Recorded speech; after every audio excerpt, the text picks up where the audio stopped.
क्या है कि ई कॉमर्स बिजनेस से पैसा कमाया जा सकता है, यही जानने के लिए मैं भी अपना एक ई कॉमर्स बिजनेस स्टार्ट कर रहा हूँ।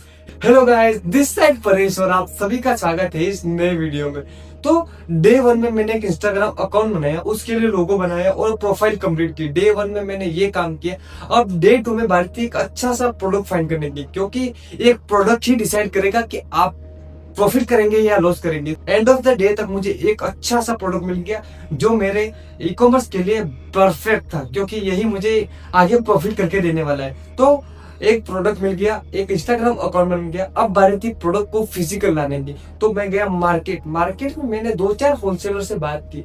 तो उन्होंने बताया कि मिनिमम ऑर्डर क्वांटिटी उसको खरीदना पड़ेगा। बट मैंने कैलकुलेट किया, तब ऑर्डर क्वांटिटी का जो प्राइस था वो बहुत ही ज्यादा था, जो मेरे आउट ऑफ द बजट हो गया। तो मैं उस दिन वापस आ गया।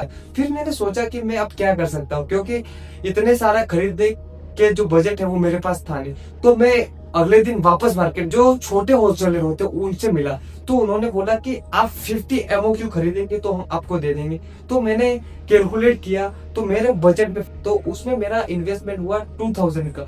तो ये भी एक बड़ा इन्वेस्टमेंट था मेरे लिए, क्योंकि मैं पहली बार ये करने जा रहा था। तो 2000 इन्वेस्टमेंट मेरी पहली बार में हो गया। अब बारी थी पैकेजिंग मटेरियल की। तो मैं बाजार गया था, तो एक शॉप देखी थी, वहां पर भी ऐसा था कि 25 MOQ में आप खरीद सकते हैं। तो जुगाड़ बिठाया, पर मैं वहां पर चला गया और उससे बात की। तो उन्होंने भी मुझे इतना मिनिमम क्वांटिटी में दे दिया, जो 25-50 ऑर्डर तक हम कंप्लीट कर सके इतने तक। यहाँ पर हमारा खर्च हुआ 1500 रुपए। तो अभी तक का हमारा इन्वेस्टमेंट था 3500 रुपीज।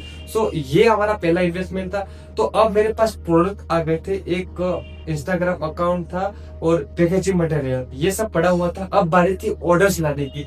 तो मैंने सोचा कि ऑर्डर्स लाने के लिए मैं एक बार ऑर्गेनिक कंटेंट डालूंगा। तो 2-4 दिन तक मैंने इंस्टाग्राम पर रील्स डाली और पोस्ट डाले, लेकिन ऑर्गेनिक व्यूज नहीं आ रहे थे। व्यूज आ रहे थे 250, 500, 1000, 2000, पर ऑर्डर के लिए जो क्वारी आ रही थी, जो ऑर्डर आने चाहिए, जो मैंने एक्सपेक्ट किया था, वो कुछ भी नहीं हो रहा था। तो बट मैं कंटेंट रोज ही डाल रहा था। और उसके बाद मैंने डिसाइड किया कि अपन एड का यूज करेंगे, क्योंकि विदाउट एड के मुझे नहीं लग रहा था कि कोई भी ऑर्डर मुझे आने वाला है। तो मैंने एक अच्छा सा बैनर तैयार किया, अपना पोस्ट तैयार किया। उसके बाद मैंने इंस्टाग्राम पर अपना एक एडवर्टाइजमेंट लॉन्च कर दिया।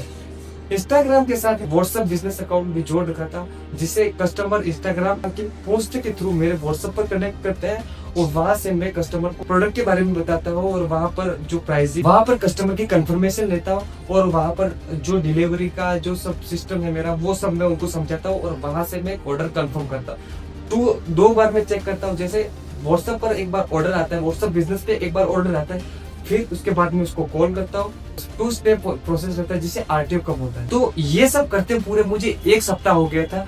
1 सप्ताह के बाद भी मुझे एक प्रॉपर कोई भी ऑर्डर नहीं मिला था। तो फिर मैंने डे 8 में एक अच्छा सा एडवर्टाइजमेंट लॉन्च कर दिया।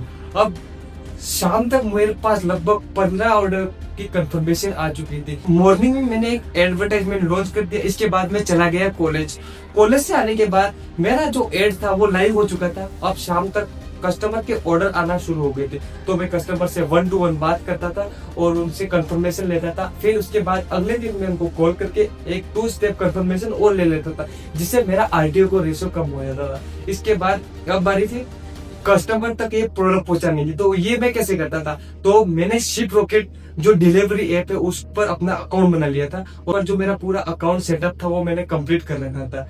अब मेरे पास, अब इतना सब होने के बाद, जैसे इंस्टाग्राम पर मैंने एडवर्टाइज डाला, वहां से इंस्टाग्राम के थ्रू मेरे पास कस्टमर आते थे व्हाट्सएप बिजनेस पर मैं इस पे कंफर्मेशन करता था, उनसे बातचीत करता था, और 2 स्टेप वेरिफिकेशन के लिए मैं उनको कॉल करता था। और उसके बाद में जो ऑर्डर आता था उसको पैक करके शिप रॉकेट के थ्रू कस्टमर तक पहुंचाता था। ये सब प्रोसेस था। ये सब प्रोसेस करते करते मुझे लगभग 15 दिन हो गए थे।